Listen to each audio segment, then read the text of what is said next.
Hello, what I'd like to do for the first lesson here is try and kind of explain to you about how to use the internet not only to research music, but to research materials. One thing that I tend to see from a lot of my students is that they don't really know how to utilize the internet effectively to look for things that they would like. One of the biggest problems that I see is from a lot of students is that they just don't have a real large knowledge base of music, of songs, artists, things like that. And I'm not going to go into the whole when I grew up thing, but the truth is that, you know, when I was a kid, you bought records or CDs or whatever, and you know, you kind of liked the artist simply because it was the artist, not just because of one song that you heard on the radio or one song that, you know, your friend introduced you to or something like that. And that's kind of the generation that exists today is that people just don't really have a lot of interest in bands and things like that because they don't know anything about them. I tend to introduce new artists to students on a regular basis, things that they've never heard before, and what I'm hoping happens is that they'll listen to the song, you know, whatever. Let's take Nirvana, for instance. If you've never heard of Nirvana, or you have but you don't know a lot about Nirvana, or it could be anything, but you want to, once you've heard something and you go, wow, that's kind of interesting, you want to find ways of being able to do some research to find other materials by that artist or other materials that are similar to that artist. You know, anything like that works really well. And so what I'd like to do is just talk to you a little bit about some websites that you should be visiting to get some ideas for new material. You know, half the fun of modern technology is you don't really have to spend a penny most of the time to be introduced to new artists, new songs, new styles of music, all kinds of different things like that. And so what I want to do is just give you some email addresses, and I will send you a link to these, not email addresses, but website addresses. And I'll send you a link to these so you can check them out yourself. I'm going to start with a couple of obvious ones. The first two sites would be last.fm, if you've ever heard of that, and Pandora is another one that's really, really important. With those two websites, what you do is you plug in the name of an artist that you like. And then what they do is they build a radio station around that artist. So let's say you wanted to look up Grimstein, my band, for instance. You could plug that in. You could type in the name Grimstein, and it'll give you songs by Grimstein, but it'll also give you songs by other artists that it deems similar in nature to that artist. Now, sometimes they are, sometimes they're not. But what's really great about it is you can listen to the song. If you like it, you know, write down what you heard, and then take that information and maybe plug that back in with that name of the band. Or you could take the name of that band, and we'll get into this a little later, but you could take the name of that band and plug it into other software to find other songs by that band that you could look up. You know, there's all kinds of neat things like that that you can do. So anyway, last.fm and Pandora. Now the next ones you'd want to look at would be stuff like Napster, iTunes, Rhapsody, and to a lesser degree Amazon, but really Napster, Rhapsody, and iTunes. All three of those come with downloadable software right onto your computer. So you don't really have to use the internet. You can download the software, and I would highly recommend doing that. With Napster and Rhapsody and iTunes, basically, if you don't pay for a subscription, with iTunes you don't get a subscription, but with Napster or Rhapsody you can. But if you don't, it's okay. What happens is when you download the software and install it, you will only be able to listen to 30 seconds of a song instead of listening to the full song, which is perfectly fine because you're going to use it in two ways.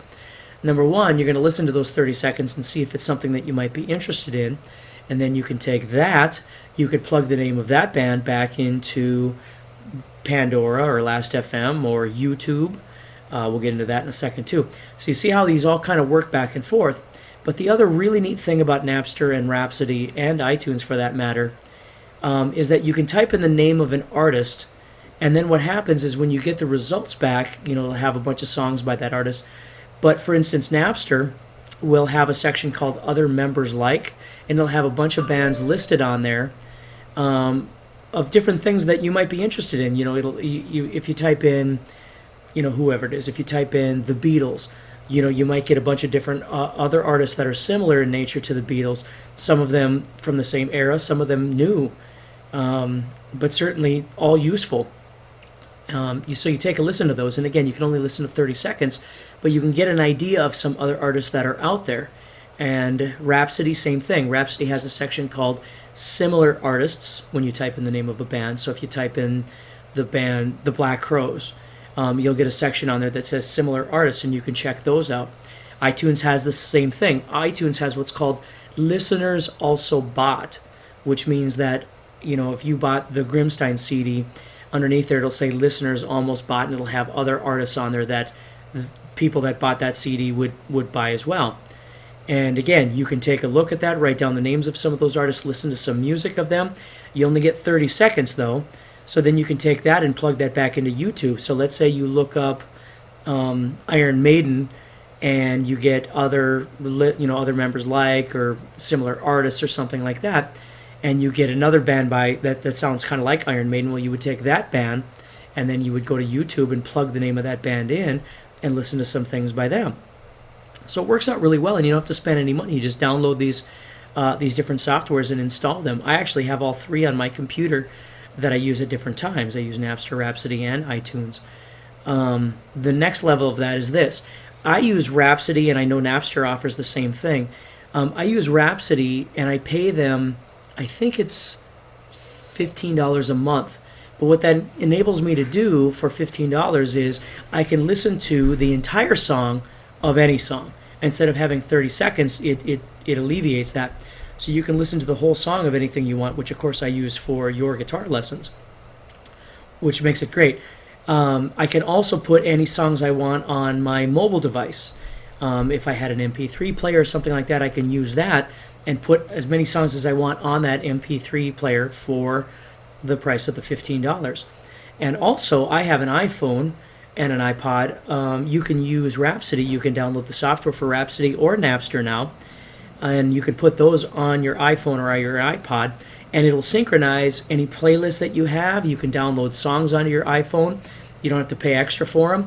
The only difference is that you can't burn the songs. If you've got like the $15 subscription, you can listen to anything you want, and you can put as many songs as you want on your portable device.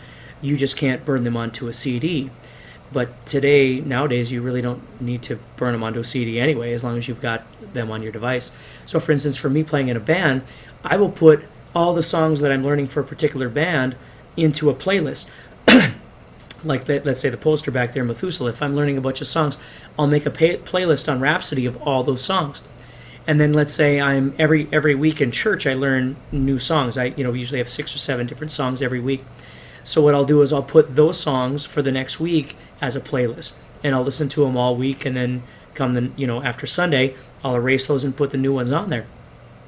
So it works really well for looking up material. It works really well for, again, if you're interested in doing the subscription, you could do that as well, and you can listen at the full song of anything that you want. Okay, and then there's finally, of course, YouTube in this whole little section we're talking about.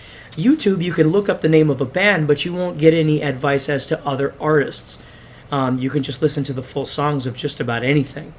So I would start with something like Napster or Rhapsody, look up the material, find the names of some artists, and then go to YouTube and check them out. Or again, if you want to go to Last.fm or Pandora, you could type in the name of an artist and just make a radio station out of it and listen to things. If you don't like the song, you can fast forward it and move to the next song. Okay? Now, some other ones that you could use if you're just looking for some inspiration. You don't really have an artist to start with. You just want to look for some things. There's a website called The 61. It's the61.com. And again, I'll send you a link for that.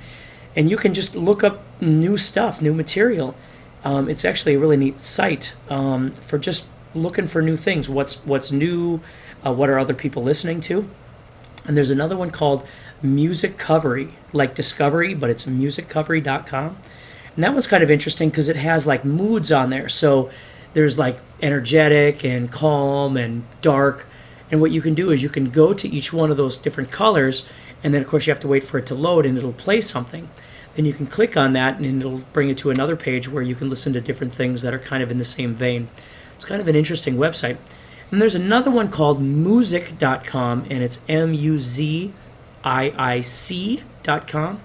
And the same sort of thing, lots of new material on there, what's popular, so you can check out, the top tracks that people are listening to, things like that. Again, it's not going to give you ideas for different artists, but it can just introduce you to things that you may not normally listen to. So you've got a number of different little links here that I'm going to send you, and I would really encourage you to download the ones that I was talking about, and I'll mark that on your email. Make radio stations out of the other ones, and then just check out some of these other ones.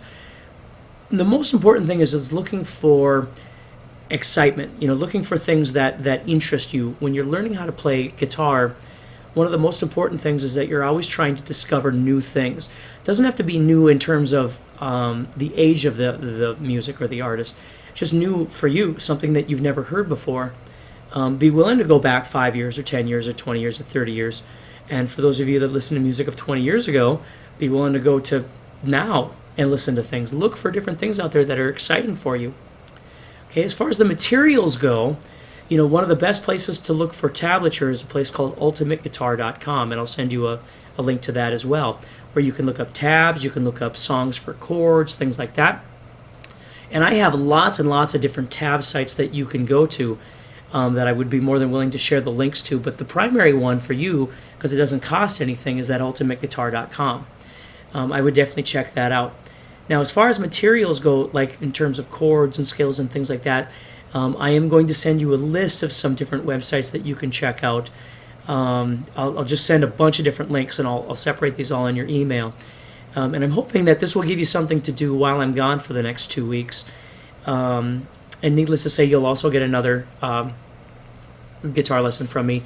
We talked about the things that we're going to work on. I'll try and summarize all of that up into a lesson and send you on the day of your guitar lesson. So take care and be looking for that email, and please utilize the links on there to look for some of these things to keep your music and your listening to music fresh and exciting. So I'll talk to you soon.